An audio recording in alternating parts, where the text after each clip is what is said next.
Hey folks, welcome back to my channel, and this is my April wrap up. I've been really good on the acquisition side of things, so I'm folding my purchases and acquisitions, so my regular book haul, into my wrap up. So I'll start with that because most of what I acquired in April were library books, and this is the stack.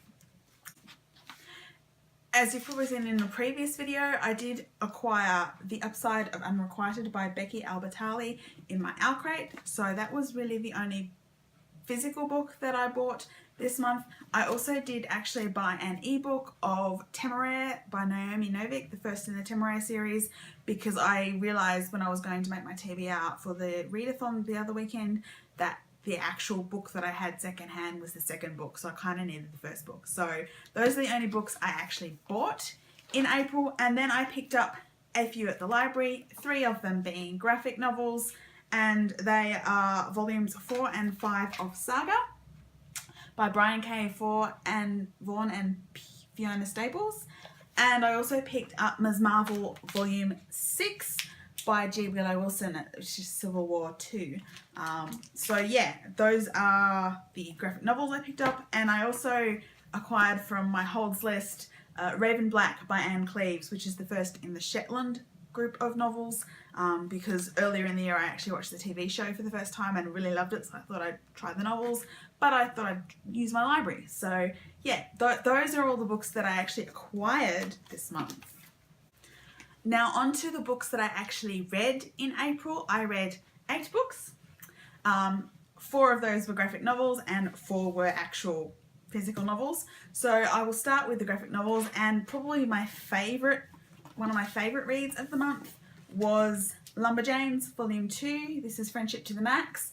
I really am adoring Lumberjanes. It's by Noelle Stevenson, and it's the story of a group of friends who hang out together at summer camp and have weird supernatural adventures.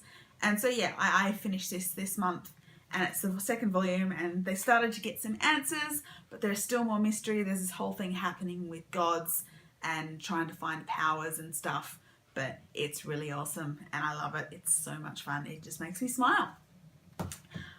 Then I also read, Volume 4 of Saga and Volume 5 of Saga, which I read the second one during the readathon. This is part of a catch-up.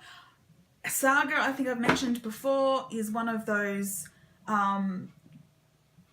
graphic novels that I understand and admire on an intellectual level, but I'm not really connecting with the characters. But I think actually in Volume 5 I did start to really get into it, so I'm now all ready to read Volume 6, which I will be reading for the Hugo Awards. So I am actually kind of enjoying Saga a little bit more than I thought I would.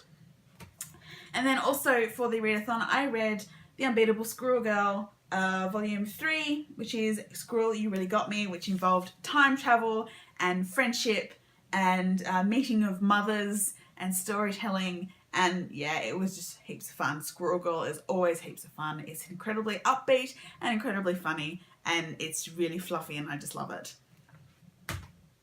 So 2 of the novels that I read during April, I read before the readathon. One of those was a reread, and that was Sense and Sensibility by Jane Austen. This is probably maybe my 3rd favourite Jane Austen. This is the story of Eleanor and Marianne, the Dashwood sisters, and their adventures in love with one sister who is very sensible but feels very deeply but knows how to control it, and the other one who will give herself up to her emotions and doesn't particularly behave very well because of that. And there's of course a rake, and there are of course gentlemen who they love who they can't quite be with, or yeah, it's Sense and Sensibility. It's Jane Austen. I love it. I also, because I also read The Princess Diarist by Carrie Fisher. I've had this on my TBR, and I picked it up finally because it was nominated for the Best Related Work category at the Hugo Awards. This was a bit of a roller coaster read for me. Some of it was incredibly funny because Carrie Fisher was an incredibly witty writer. Just the way that she phrases things is just hilarious. but it was also very moving and very upsetting in some places, particularly because of her turn of phrase. She actually referred to her own obituary and her own death like quite humorously a couple of times, not realizing, of course, that she wasn't very far off. So there, and there was a lot of it in the middle particularly, which was very, very uncomfortable, because while this is the story of her filming the first Star Wars film, probably the main part of the action is actually her affair with Harrison Ford, and particularly the way that that started. I was deeply uncomfortable with the way, what she was talking about and the way she was talking about it and how she was treated. Yeah, so it was a bit of a roller coaster. I've marked a whole bunch of things that I thought were really moving or really important.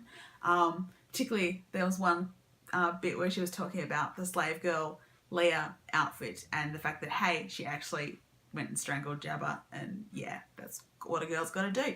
But yes, that was The Princess Diarist by Carrie Fisher. And then the other two novels I did read during the readathon. I finally finished Pocket Apocalypse by Seanan McGuire. This is the fourth in the Encrypted series.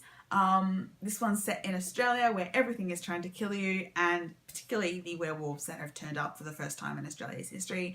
So yeah, it was a bit of a slow start and kind of, you know, a bit uncomfortable, because Alex Price was meeting his girlfriend's parents and family who really, really didn't like him. But then towards the middle, it really ramped up the action, and by the end, it was so action-packed, then it just kind of stopped, and I went, whoa, okay. But yeah, but I still love it. I still think these books are hilariously funny, particularly the Aislinn Mice. You know, I've mentioned the Aislinn Mice before. But yeah, so I'm really pleased I finished book 4.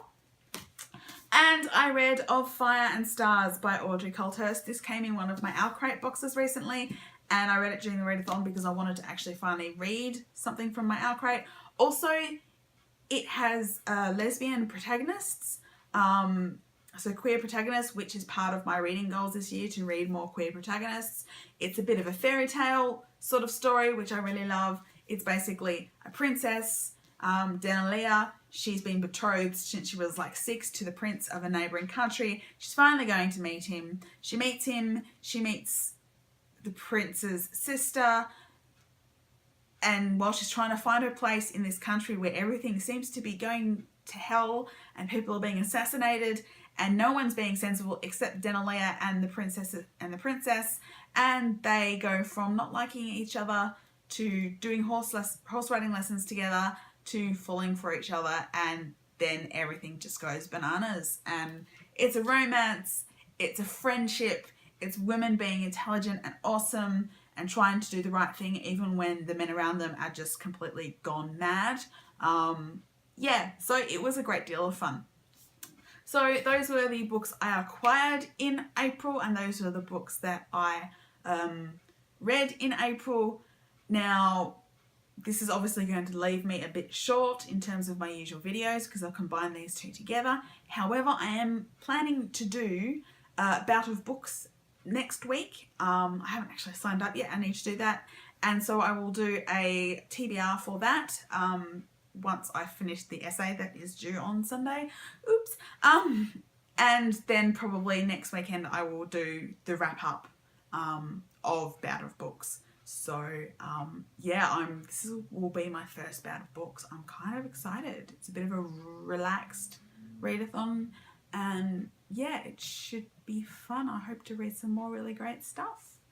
So let me know if you've read any of the books that I've acquired or read recently, what you thought of them. I really would like to know, and I will see you again soon.